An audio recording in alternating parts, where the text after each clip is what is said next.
सुहाग रात्रीच्या रात्री अक्षयने आपल्या नववधू स्नेहाला एक असं गुपित सांगितलं की तिच्या हातातील दुधाचा ग्लास खाली पडला. तिच्या डोळ्यात अश्रू आले. लग्नाच्या काही तासांपूर्वीच ज्याच्यासोबत 7 जन्म साथ देण्याची शपथ घेतली होती त्याच माणसाबद्दल एक असं सत्य समोर आलं होतं ज्याने तिचं संपूर्ण आयुष्य बदलून टाकलं. पण त्या रात्री स्नेहाने जो निर्णय घेतला तो ऐकून संपूर्ण गाव थक्क झालं. स्नेहा एका मध्यमवर्गीय कुटुंबातील सुंदर आणि हुशार मुलगी होती. तिचे वडील शिक्षक होते आणि आई गृहिणी. घरात प्रेम, संस्कार आणि प्रामाणिकपणा यांना खूप महत्त्व होतं. स्नेहा लहानपणापासूनच अभ्यासात हुशार होती. तिला मोठं होऊन अधिकारी बनायचं होतं. पण घरच्यांच्या आग्रहाखातर तिने लग्नाला होकार दिला. अक्षय शहरातील एका मोठ्या कंपनीत काम करत होता. तो शांत, समजूतदार आणि जबाबदार मुलगा होता. दोघांचं स्थळ आलं आणि पहिल्याच भेटीत दोघांना एकमेकांचा स्वभाव आवडला. काही महिन्यातच लग्न ठरलं. लग्नाचा दिवस उजाडला. संपूर्ण गावात आनंदाचं वातावरण होतं. ढोल ताशे, नातेवाईकांची गर्दी आणि लग्नाची धामधूम सुरू होती. स्नेहा लाल साडीत खूप सुंदर दिसत होती. अक्षयही खूप आनंदी होता. सगळे विधी पार पडले. रात्री उशिरा सुहागरातीची वेळ आली. स्नेहा लाजत लाजत खोलीत आली. खोली फुलांनी सजवलेली होती. पण अक्षयच्या चेहऱ्यावर आनंद नव्हता.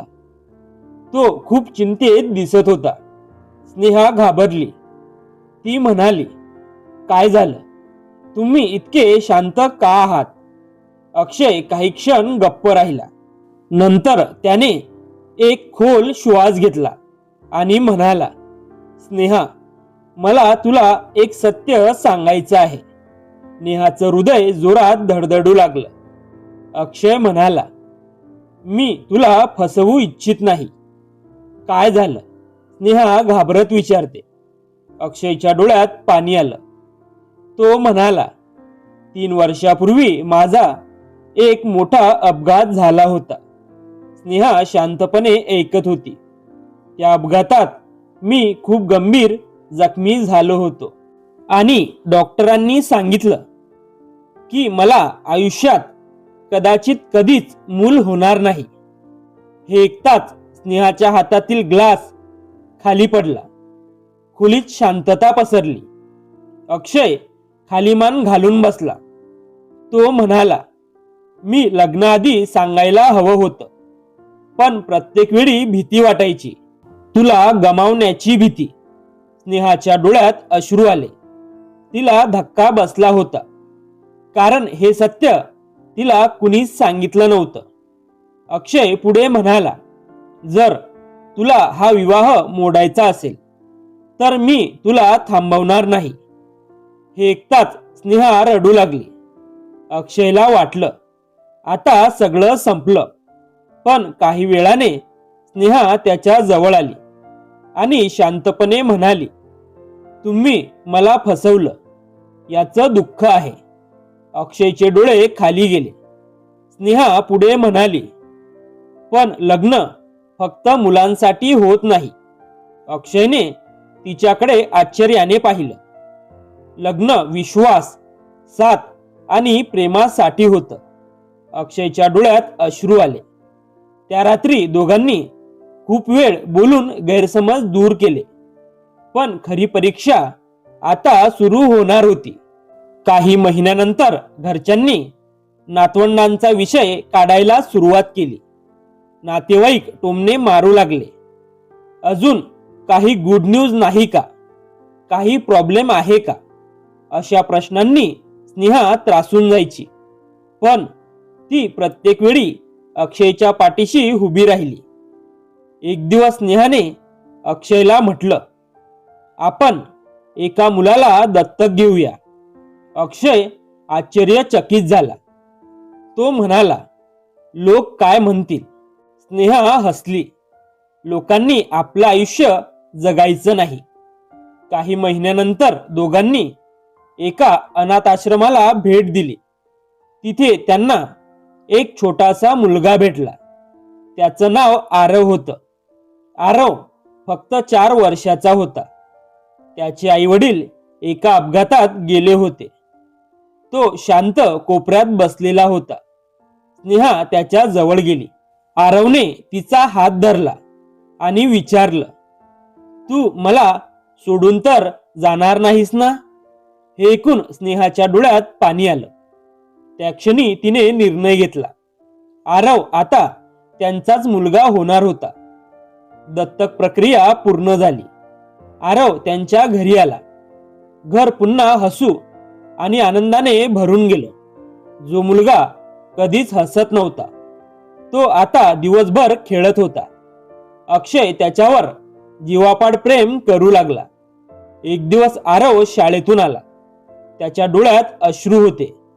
तो म्हणाला, माझे मित्र म्हणतात तुम्ही माझे खरे आई बाबा नाही. अक्षय आणि स्नेहा शांत झाले.